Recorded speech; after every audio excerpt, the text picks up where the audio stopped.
तो ये कहानी शुरू होती है 800 साल पुराने वक्त पे। एक पुराने से रेगिस्तान में हम एक स्पेसशिप को आता हुआ देखते हैं। स्पेसशिप की लैंडिंग की वजह से इस रेगिस्तान में बहुत बुरा तूफान आ जाता है और वहाँ पास मौजूद लोग अपनी जान बचाकर भागने लगते हैं। भागने वाले लोगों में एक लड़की भी थी जिसका गले का नेकलेस भागते हुए यही मिट्टी में गिर गया। ये सीन कट होकर अब कहानी प्रेजेंट टाइम में आती है। 800 साल का वक्त बीत चुका है। जिस जगह ये स्पेसशिप उतरी थी उसी जगह पर रिसर्च चल रही है और वो नाम की लड़की को यहाँ वही नेकलेस मिलता है जो उस लड़की के गले से उतरकर गिर गया था। और प्रोफेसर इसकी जांच करते हुए बताते हैं कि ये नेकलेस बहुत पुराना है और हो सकता है कि ये बहुत कीमती भी हो।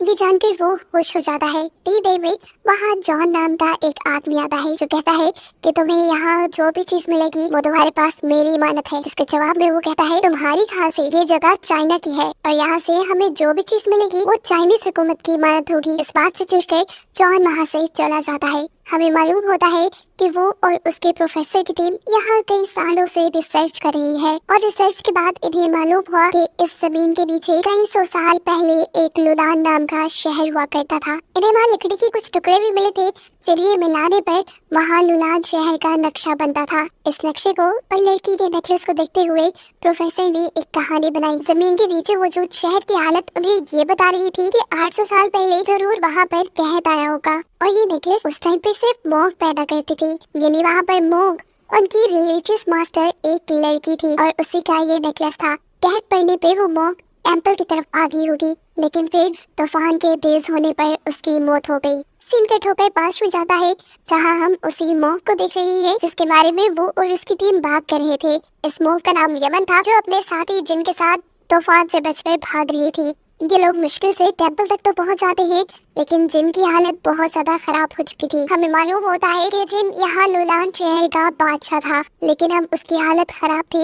वो अपनी जिंदगी की आखिरी सांसें गिर रहा था और इस दौरान वो यमन से कहता है कि मेरे भाई से बचकर रहना, वो एक अच्छा इंसान नहीं। ये कहते ही जिन मारा जाता है और दुख में जिन टेंपल के अंदर चले जाती है। वो अब गॉड से प्रे करने लगी थी कि प्लीज गॉड इस शहर को फेमिन यानी कहत लगने से बचा ले। जैसे जैसे वो प्रे करती जा रही थी यहाँ टेंपल में मौजूद दिए जलते जा रहे थे और अचानक टेंपल के अंदर लगे हुए एक शीशे में से तेज रोशनी निकलती है ऐसे जैसे वो सूरज हो और फिर एकदम से वो शीशा जमीन पे गिरकर टूट जाता है। यमन को लगता है कि गॉड इस शीशे के जरिए उसे कुछ कहना चाहते हैं। जबकि सीन यहाँ से कट होकर प्रेजेंट में आ जाता है। प्रेजेंट में हम वो को देखते हैं।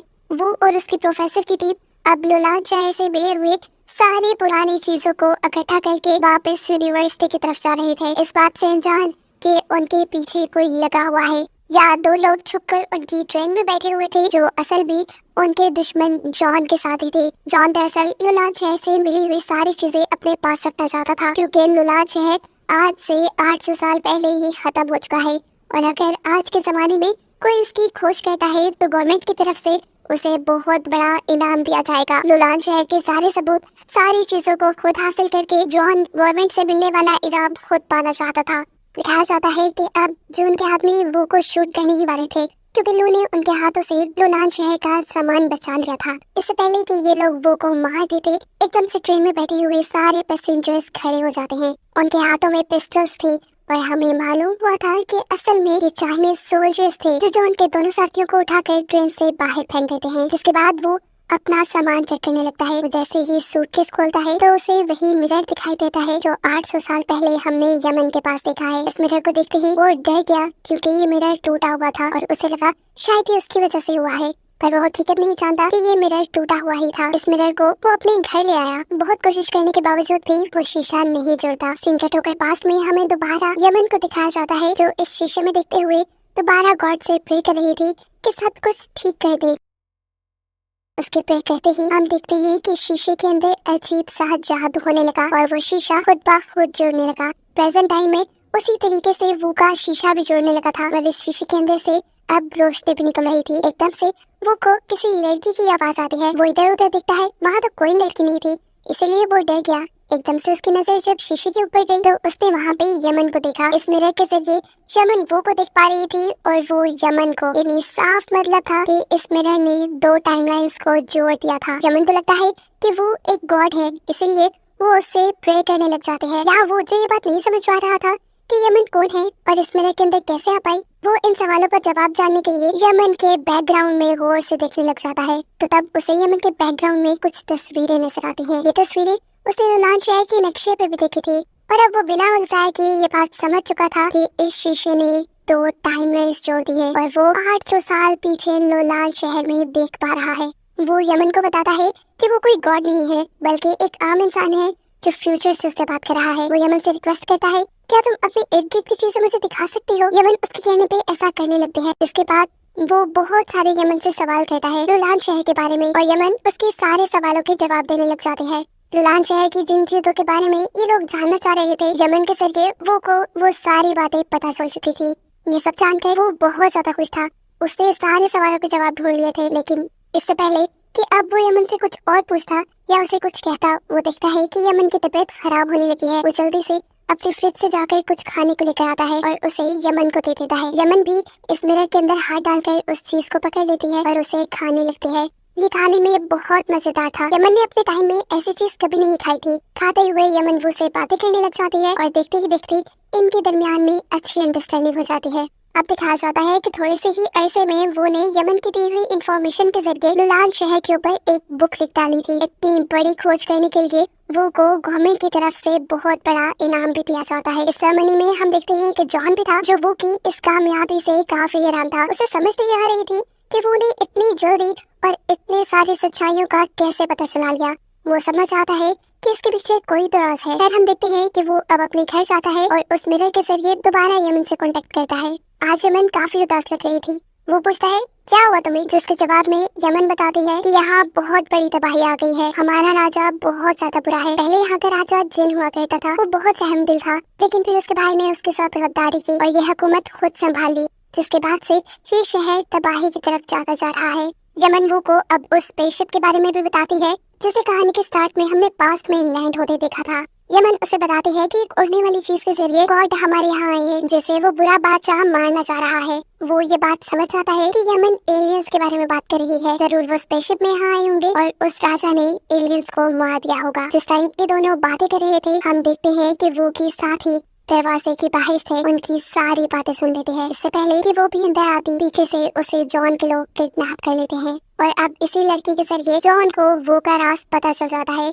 कि कैसे उसने इतनी जल्दी लुलान शहर पे एक बुक लिख डाली थी। इसीलिए जॉन अब अपने 2 आदमियों को वो के घर भेजता है उस शीशे को चुराने के लिए। जबकि यहाँ हम देखते हैं कि वो उस शीशे को अपने पास रखकर सो रहा था। वो इस शीशे को अब ज्यादा अपने से दूर नहीं करता था, क्योंकि उसे यमन से प्यार हो गया था। यमन को देखे बगैर, उसे बात के बगैर उसे नींद नहीं आती थी। इस शीशे के जरिए ही यमन उसकी जिंदगी का एक हिस्सा बन गई थी, एक बहुत अहम हिस्सा। हर रोज रात को वो उसे एक पोएम सुनाता था, जिसे सुने बगैर अब यमन को नींद ही नहीं आती थी।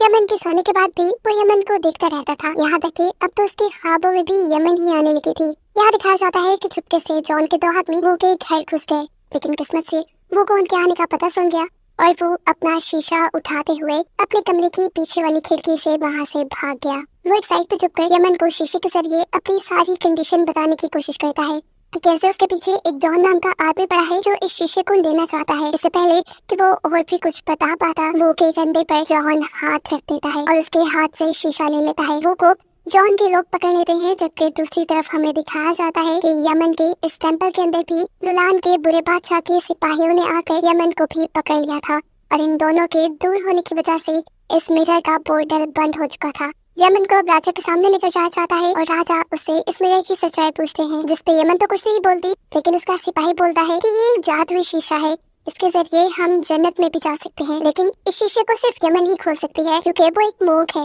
राजा अब यमन को उठाकर गॉड के मकबरे के पास ले जाते हैं। ये असल में गॉड का मकबरा नहीं था, बल्कि एलियंस की स्पेसशिप थी, जिसमें इन्होंने एलियंस को मारकर बांध दिया था। प्रेजेंट में हम देखते हैं कि जॉन भी वो को उस एलियन स्पेसशिप के पास लेकर जा रहा है। वो एलियन स्पेसशिप के पास जाकर वो उसे इस शीशे का पोर्टल खोलने को कहता है, जबकि 800 साल पीछे यमन के साथ भी यही हो रहा था। बादशाह उसे मिरर का पोर्टल खोलने को कह रहे थे। अलग अलग टाइम में यमन और वो दोनों ही उस एलियन स्पेसशिप के ऊपर चढ़ते हैं और उस मिरर को लेकर वो जैसे ही उसे अपने मुंह के सामने करते हैं तो यहाँ एक रोशनी का तूफान आने लगता है। यहाँ एक पोर्टल खुल जाता है और दोनों टाइमलाइंस आपस में मिल जाती हैं, जिसकी वजह से अब वो और यमन आपस में एक दूसरे को देख पा रहे थे। वो एक दूसरे के सामने आ चुके थे। यमन को सामने देखते ही वो जल्दी से उसे गले लगा लेता है। यमन भी उसे देखकर इमोशनल हो चुकी थी क्योंकि यमन भी अब उससे प्यार करने लगी थी। इसके बाद वो यमन को अपने से दूर करता है और कहता है सब ठीक हो जाएगा, तुम फिक्र मत करो। जॉन को ये सब देखकर गुस्सा आ जाता है